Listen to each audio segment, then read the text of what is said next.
Hi friends, আমি এলিনা আর আমার চ্যানেলে তোমাদের সবাইকে স্বাগত।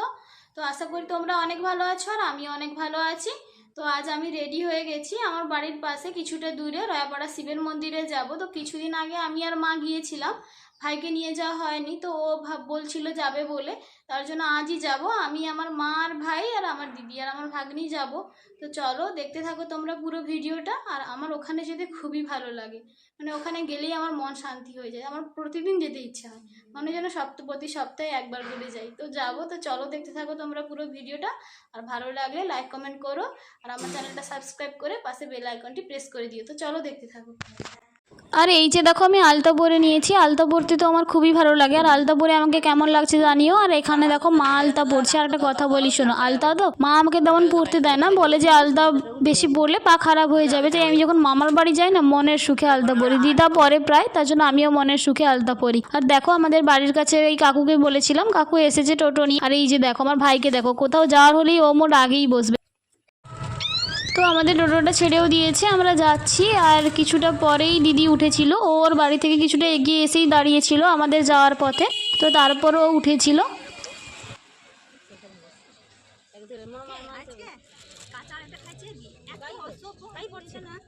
আর আমার ভাগ্নি এতটাই দুষ্টু, তো তার মা টোটোতে উঠেই আমার মায়ের কাছে তার কমপ্লেন শুরু করে দিয়েছে। এত দুষ্টু, খুবই দুষ্টু।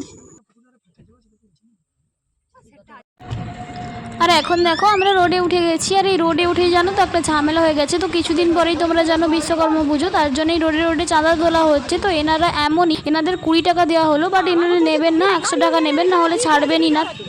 তো তারপর কাকু বলছিল যে আমরা তো এখানকার টোটো নই, আর আমাদের বাড়ির কাছেও তো ইউনিয়ন আছে, আমাদেরও সেখানে চাঁদা দিতে হবে। তো তারা কোনো কথাই শুনবে না। তারপর তো মা অনেক রেগে গিয়েছিল, অনেক বকাবকি করছিল, তারপরে আমাদের ছেড়েছে। আর আমরা এখন যাচ্ছি মন্দিরের দিকে। এই গেটটা পেরোলাম, মন্দির চত্বরের মেন গেটটা এটা পেরোলাম। আর ওই যে দেখো দেখা যাচ্ছে মন্দিরের চূড়ো। তো এইটা মন্দিরের চূড়াটা দেখেই না আমার অনেক শান্তি। এই যে মন্দির চত্বরে এসে গেছি, এখনো ঠাকুরের কাছে যাইনি, তবুও অনেক শান্তি হচ্ছে মনে।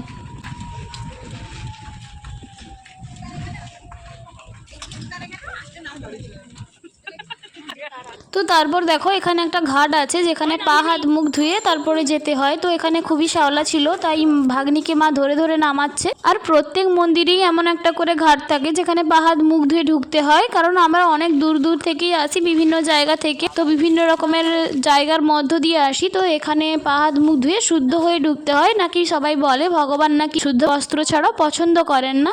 কিন্তু আমার সত্যি বলতে কি ব্যাপারটা ততটাও বিশ্বাসযোগ্য বলে মনে হয় না, কারণ মা বাবার কাছে ছেলে মেয়ে যেমনই থাকুক না কেন ভালোবাসারই হবে। তো যে ভিক্ষা করে সে তো সবসময় শুদ্ধ বস্ত্রে থাকে না, কিন্তু তা বলে কি ভগবান তার ভালো চাইবে না? নিশ্চয়ই চাইবে। ভগবান সবারই ভালো চান, ভগবানের কাছে সবাই সমান। একজন ভিক্ষুক যেমন, একজন সাধারণ মানুষও তেমন, কোনো তফাৎ নেই ভগবানের কাছে। তবু আমরা যতটাই পরিষ্কার পরিচ্ছন্ন থাকবো সেটা আমাদের শরীরের পক্ষেই ভালো।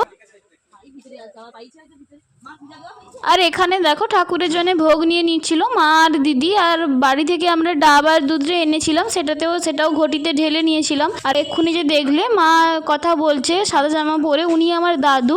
তো আমি তোমাদের বলেইছিলাম যে কিছুদিন পরে আমরা ঘুরতে যাব। তো তার জন্যে মা দাদুকে আর দিদাকে ডেকেছিল, কিছু কাজ ছিল আর দেখা করার জন্য। আর দাদু এসে বলছে যে দিদাকে নাকি দেখতেই পাচ্ছে না। আসলে আমার মামা বাড়িটা খুবই কাছে, তাই হয়তো দিদা প্রতিটা জায়গায় চেনা, কোথাও না কোথাও আছে হয়তো, কিন্তু দাদু খুঁজে পাচ্ছে না। আর তাই আমিও তোমাদের দেখাতে পাচ্ছি না, তো খুঁজে পেলে তোমাদের দেখাবো আমার দিদাকে। চলো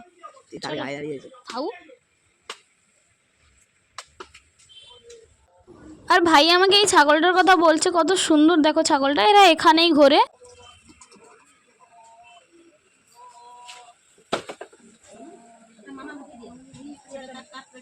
তো আমাদের প্রসাদ নেওয়া কমপ্লিট হয়ে গেছে। তো এখন যাব আমরা মন্দিরের দিকে। আর এই যে দেখতে পাচ্ছ এই গেট, এটা মন্দিরে ঢোকার গেট। তো মেন মন্দিরে ঢোকার এটাই গেট। তো এই যে এটা মন্দিরের পেছন দিক দিয়ে গেট, সামনের দিকেও একটা গেট আছে। তো যেহেতু পুকুরে হাত মুখ ধুয়ে ঢুকতে হয়, তাই প্রায় সবাই এখানেই ঢুকে, আর প্রসাদ নিয়ে এখানেই এই দিক দিয়ে সুবিধে হয়। তো আমরা এখন যাচ্ছি সামনের দিকটাতে।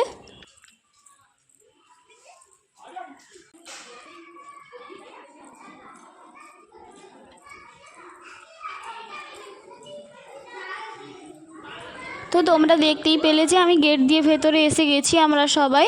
আর এই যে সামনেটা, এটা শরণার্থী বসার জন্যে। আর ওখানে কত ভিড় দেখো, ওই ভিড়ের ওধারে বসে আছেন আমাদের মহাদেব। তো এখানে উপরে একটা ঘন্টি আছে, ওটা বাজিয়ে ঢুকতে হয়। তো এত ভিড়, এটা তো আমরা তো এখন যেতেই পারবো না। তো ততক্ষণে তোমাদের আমি একটা গল্প বলি, শোনো।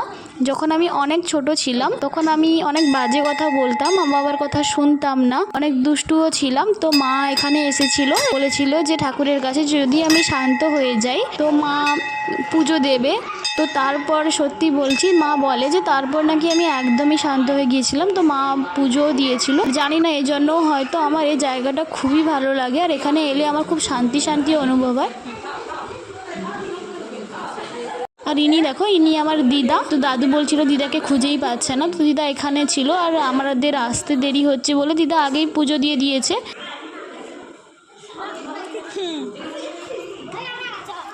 আশা করি তোমরা ঠাকুরের কিছুটা দেখতেই পাচ্ছ, এই বাসুকি নাগের মাথাটা দেখা যাচ্ছে। তো তারপরে ভাই একটা বেলপাতা পেয়েছিল, ওটাই কোথায় ফেলবে, তার জন্য আমি বললাম যে তুই এখানে ফেলে দে। ও আবার আমাকে জানতে চাইছে যে এটা কি জিনিস, এটা এমন কেন। যে ঠাকুরের মাথায় যে সেখানে দুধ ঢালে, সেটা সব এই যে পানি দেখতে পাচ্ছ নি, সেটা দিয়ে আইসা এখানে জমা হয়। চলো মারা করে চলো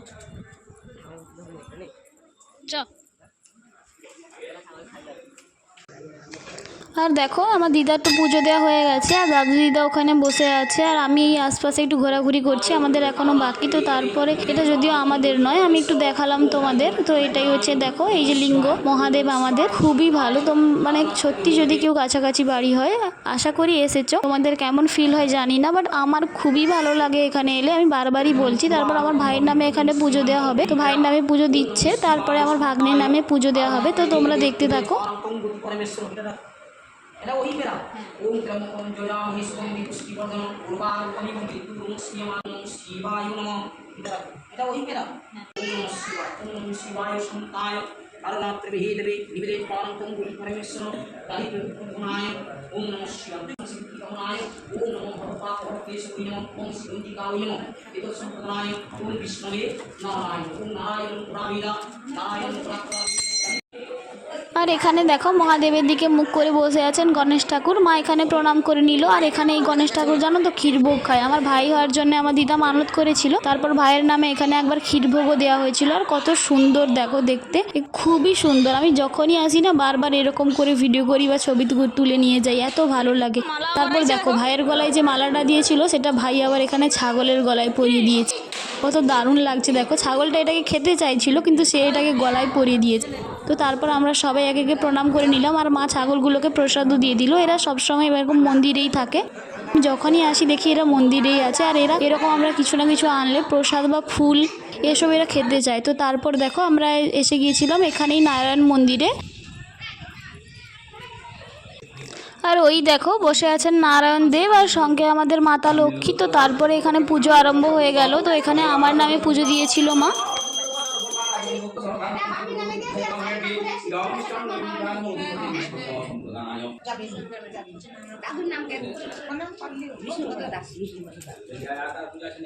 প্রণাম কর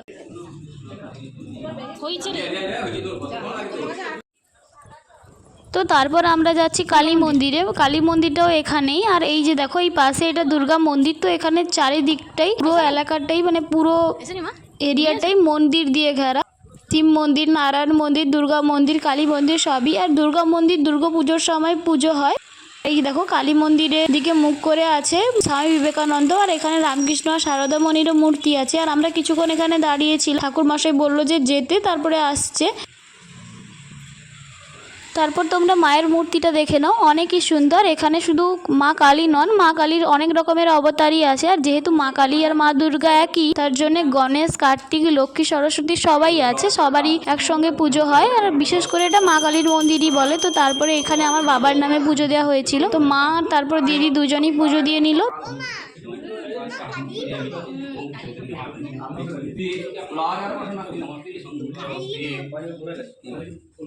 আর এখানে দেখো এনারা থাকেন, সাহায্য চান। আর এনাদের সাহায্য করতে আমার খুবই ভালো লাগে। আমি মনে করি যতই আমরা ঠাকুরকে পুজো দিই না কেন, প্রকৃত সাহায্যের প্রয়োজন আছে যাদের, তাদেরকে সাহায্য করলে ভগবান বেশি খুশি হন। কিন্তু এরকম অনেকেই আছে যারা ভণ্ড। আমাদের বাড়িতে প্রায় অনেক সময় আসে যে তাদের কোনো অভাব অনটনই নেই, তো তাদের স্বভাবটাই চাইতে আসা। আর আমি মনে করি যদি তারা আমাকে ঠকিয়ে কিছু নেয় তাতে আমাদের কোনো ক্ষতি হবে না, যে ঠকাচ্ছে আশা করি তারই ক্ষতি হবে। তারপর দেখো আমরা কিছু ফটো ক্লিক করে চলে যাচ্ছি বাইরে। আমাদের পুজো দেওয়া কমপ্লিট হয়ে গেছে, এখন আমরা বাড়ি যাব।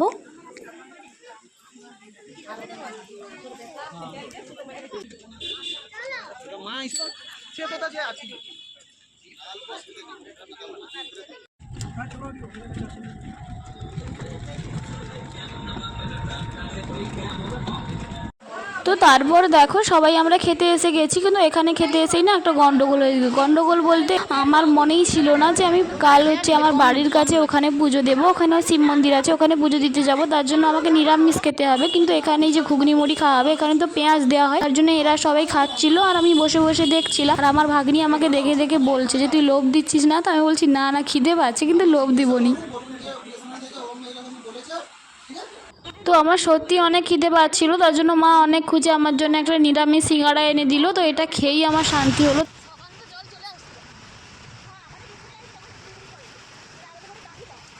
তো দেখো কত বৃষ্টি হচ্ছে, খুবই জোরে জোরে বৃষ্টি পড়ছে। আর দেখো এখানে এত বৃষ্টি হচ্ছে, কিন্তু বাড়ি গিয়ে দেখি যে কোনো বৃষ্টি হয়নি, পুরো রাস্তা শুকনো। তো ফ্রেন্ডস, আজকের এইটুকু। তোমরা সবাই অনেক ভালো থেকো, আর ভিডিওটা কেমন লাগলো সেটা কমেন্ট করে জানিও, লাইক করো আর সাবস্ক্রাইবও করে দিও। সবাই অনেক ভালো থেকো, টাটা, রাধে রাধে।